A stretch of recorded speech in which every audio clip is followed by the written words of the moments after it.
All right, so we have our M1 rack grade CMP Garand here.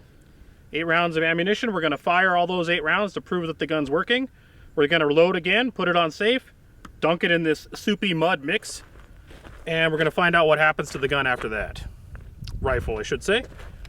So, you ready to load?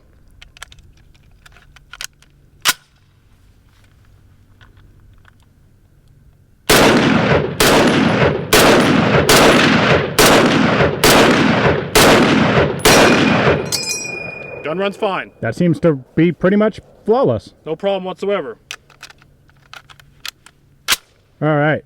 Safety's on. Ready? That is, oh man.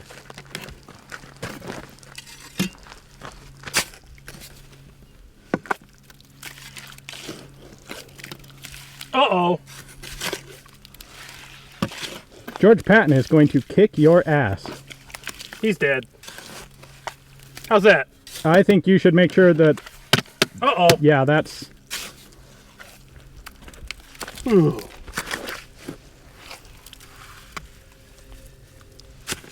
That's pretty muddy there. That's worse than a fall. That's a fall into a mud bog. All right, you ready? Yep. Here we go.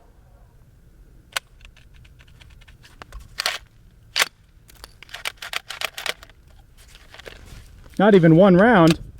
We're done. We're done. Didn't even fire the first one? No, it clicked.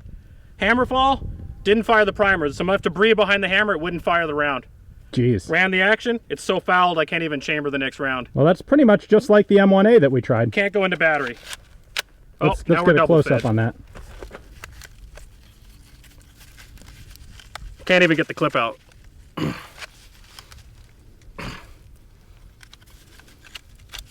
Yeah, we're done. I can't even get the clip out. So the problem is that open slot right behind the rear sight. This filled with debris. Yep. The hammer fell. It was impeded by the debris in the action. Did not fire the first round. Ran the action. The debris behind the extractor got clogged up. Did not pull the round out. We're now double fed. And the clip will not eject. Let me get a close-up in there. Ew. All right.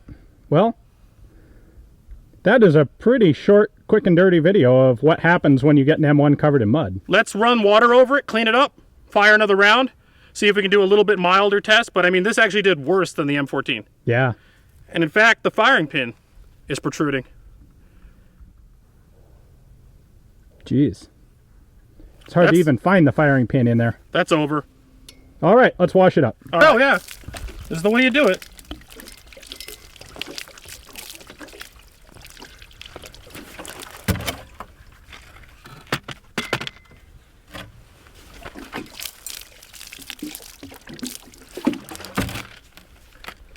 Whoa, there's like big old rocks in there.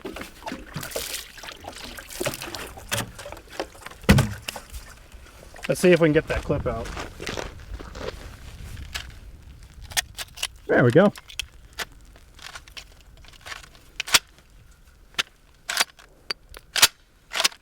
Oh, God. Let's rinse this out some more. Here's another thing you don't think about. Because there's a closed bottom, there's a pool of water in the bottom of the action. That's true. When you pull a magazine out, that would normally displace, but it's actually puddling in the bottom of that magazine well, clip well. Yep. Right down in. This is the problem. Yeah. Right here. All right, let's rinse that out.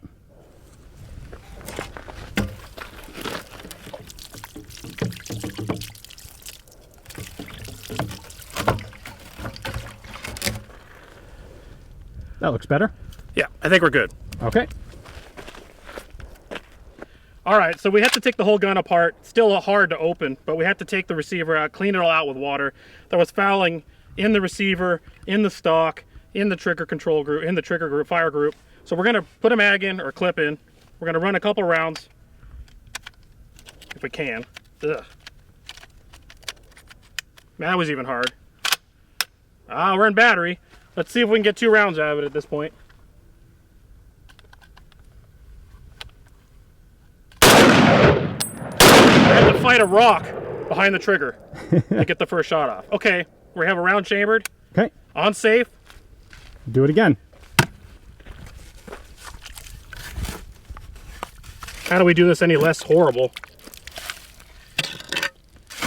That's good. Like that? Yeah, one. What do you think? Well, so the thing is, we know it'll die if we get really any mud on that op rod track. Let's do this. How's that? Okay. Kind of. Sure. We're being generous. Yep. We're avoiding that. All right. All right, so we've got 6 more rounds in here. We were a little careful about this ingress point. We're going to fire some rounds.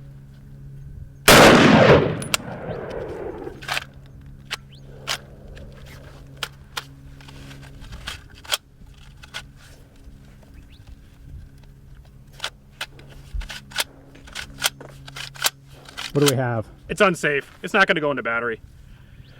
It cycled. It fired one round. It tried to cycle. It will not go back into battery. There's too much debris in the op track, in the tracks inside and outside for it to go into battery. Okay. There's rocks in the locking lugs. I tried to clear it out with my fingers, couldn't get it off. So I'm not going to fire it. It's unsafe. Yeah. Well, that's pretty much exactly what we saw with the M1A. This was a little worse, actually, but very similar. Reminiscent. Let's see if we can get the clip out. You ready? Yep. Yep, we were able to do that. So let's get some video inside the gun.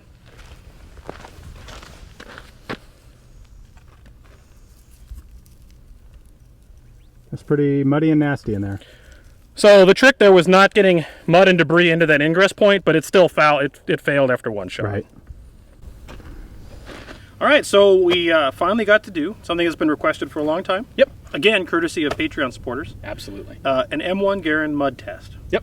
When we did the M14 or M1A test, a lot of people were like, well, that's not fair. It's in that modified Troy stock, I think it was. It's not in its original stock. It's not in the original configuration. We had some people even complain that it was an M1A and not an M14. Like, that would have made a difference. That doesn't make a difference. But the stock, It didn't, but okay, it's arguable. Willing to throw that out there. So here it is, a CMP USGI M1 Garand from rack grade. Yep. But we function fired it. It worked great. It really did. Yeah, it's great. Right out of the box, we loaded up some ammunition, then we dunked it in the mud, and dead. Yeah. The M1 Garand has the reputation of being the fantastic rifle. It still is. It's a great rifle. Because in 1936, this was amazing. Oh, top of the line. Top of the Yeah, line. cutting edge technology. And the U.S. had the ability to make this. Yep. And no one else did, right? Right. That was part of it. The other thing is this really was a more refined and durable and effective semi-auto combat rifle than anybody else had. No, So, I mean, there were other combat rifles issued semi-auto before this. The French had one in World War I, and there were some others floating around. But really, this is like the first of the next generation of combat rifles. and the U.S. fielded it as its primary Yes. rifle for its armed forces in World War II. Unique to the rest of the world. Right. So in context of when it was used, it was a fantastic gun. It still is a fantastic gun. It's just not as reliable as stuff that we've developed in the, 80 years since the M1 was first adopted. No, but this is still a viable combat rifle. Sure. Now, it's I'd rather have more than 8 rounds at a time, but I wouldn't use the word obsolete, but you're definitely behind the curve when you're using an M1 Garand. obsolescent, I believe, would Obsolescent. be the So, term. Yeah. so here's the deal. This is where you see in the military this doctrine of take care of your rifle because it'll take care of you. Yep. And that's true. And doing this, what we did with it, is not taking care of your rifle. Not by a long shot. It's the inverse of that. So if you were to fall into mud of that severity, you would pretty much know your M1 is done. Right. At that point, especially in World War II, you didn't expect to just, wipe the sights off and go on shooting. At that point, it's, okay, I need a new gun, or I'm going to take some time, sit down, pull this apart, and clean it. Yep. So and there's probably another one laying somewhere nearby to pick up. But that being If you said, need it right away, yeah. so in summary, the first time we used it, we loaded up a round of an in-block clip of 8 rounds, fired it without when it was clean. Worked great. Stick in another in-block clip, saved it, put it in the mud, piled the mud on. Wouldn't even fire one round. Right. It was mud that ingressed in behind the op rod in that little cutout. Yep. Got in front of the hammer and prevented it from hitting the primer. Yeah. So then we cleaned it off with water, got it all clean, which was a chore. We took the whole gun apart. Yep. Put it back together, fired some more rounds clean, saved it, put it back in the mud, piled it up, and And we're a little more careful, Mhm. and we fired one shot, and then it mouthed. So what we're seeing here are 2 different places where the gun is vulnerable to mud. One is the op rod track and the bolt lug tracks, which is that was the failure we had on the second time. you get a little bit of mud in there, and then there just isn't enough space for the lugs to go into battery. Then you also have the problem of the opening behind the rear sight, where the bolt travels on recoil. That lets gunk get in and get into the fire control group. And that was the problem we saw on the very first time. Interesting to note, the first time I couldn't even eject the M-block clip. Yeah. It was that seized. Yeah. The second time I was able to eject the M-block clip. Right. But the second failure is, if I recall, identical Yeah. to what we experienced with the M1A. Yep, exactly. Fired one round, it wouldn't go into battery. Yeah. Same thing. Yep. It's ostensibly the same gun. It really is. This part of the mechanism is identical. Yep. For all practical The purposes. gas system is different and the magazine feed, but other than that, it's the same action. Yep. So, it's a great gun. It deserves the reputation it has. It is not that reliable. It's important to understand what it truly is, because it's not magic. In context. Anyways, thanks for watching. If you like this kind of stuff, Patreon, again, was what allowed us to do this. So if you think this is cool and you want to see more of this kind of content, please consider supporting our Patreon. If not, that's fine. We understand. Please subscribe to the YouTube channel, subscribe to the Full 30, and share this with your friends. Subscribe, and we'll make sure that you see the next iteration of our series on the M1, where we do some other sort of horrible thing to it. Yeah, we're going to do some freezing, some lubrication tests, and some rifle grenades. Yeah, and So- maybe more. If there's something else cool that you'd like to see, let us know in the comments. Good reason to subscribe. Thanks a lot.